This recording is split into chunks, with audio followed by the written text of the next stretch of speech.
So, Sarah, thanks so much for joining us in this series. It's very exciting to see where women's sport has come. The Matildas deserves its own series. It's been an absolute... I could not believe actually watching just the sudden fame. Yeah. I remember during one of the games, so this is when they were vying for the FIFA World Cup, and I was driving home from work and I was just kind of curious. I'm like, is it just us in the media that are like creating this buzz? Is this real? And I'm driving home and literally every pub, all of the screens had the Matildas on. Yeah. And it just was, I'm like, no, that night, and I'm like, something's changed. Something feels different now. Yeah. What was it like for you? It was unbelievable. You know, we started planning to actually bid to host a very, 5 years before the actual event, but 3 years that led into the tournament, but after actually being awarded hosting rights. Exactly what you described is how we talked about as kind of the key outcomes to come from the event. If you work in football, you know how big a FIFA World Cup is, whether it's men's or women's. They're just at a bigger scale, the investment that FIFA put into it. And so we knew it was going to be big. And so we started to actually think about the size and scale of it and think about the last time Australia had a moment like that. And it was the Sydney Olympics. Yeah. And so we started talking about that. We started talking about we wanted to create moments. Yes, we run football and we're going to run football matches, and yes, the stadiums are going to be full, but, how do we want people to talk about where they were when a match was on and how they felt? And it's my favourite thing to come from it is anyone that I bump into and works out what I do, first thing they want to do is tell me where they were when Courtney Vine took that penalty, and this is how we talked about, the vision for the tournament. And so to see it come to life was a really proud moment for us. And it just continues to keep going, right? Yeah. I mean, Mary Fowler has a Barbie doll made of her. Yeah. Who could have predicted that? Yeah.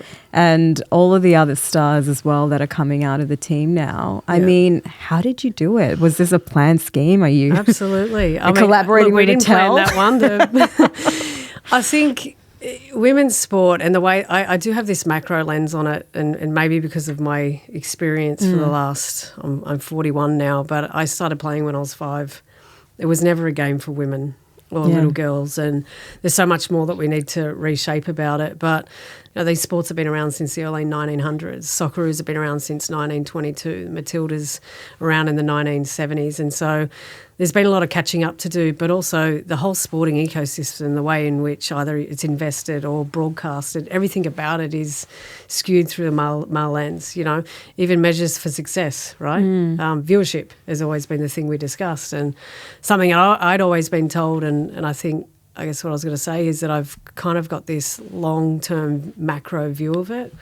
A 5-year-old not being able to get changed at a community club, to being a Matilda who was trying to negotiate for laundry and Wi-Fi, to, doing an equal pay deal, being on the other side in 2019, to delivering the biggest moment for Australia. I mean, we had we suspect at any one point 80% of Australia, 80 to 90% were watching the semi-final. Yeah. When did 80% of Australia have consensus on anything like that? Yeah.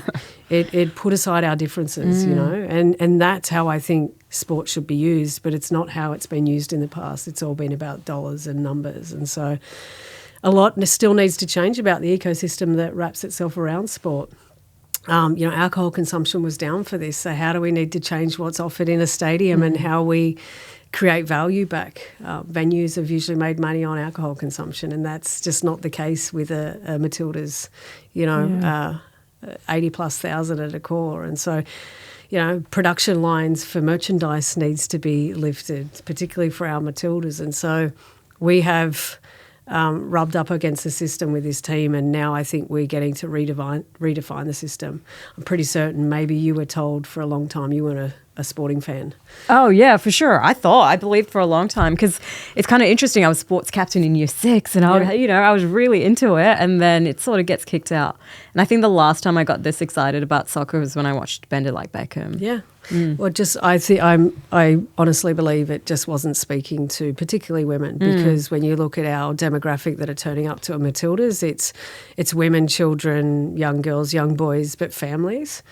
But, my wife, her friends who have never been to a match, not been interested in going to a match, are now obsessed with the Matildas. And what does that say? Yeah, exactly, right? We're redefining what sport is through the Matildas. And because I just don't think it's either been marketed or actually positioned well enough to appeal to the masses.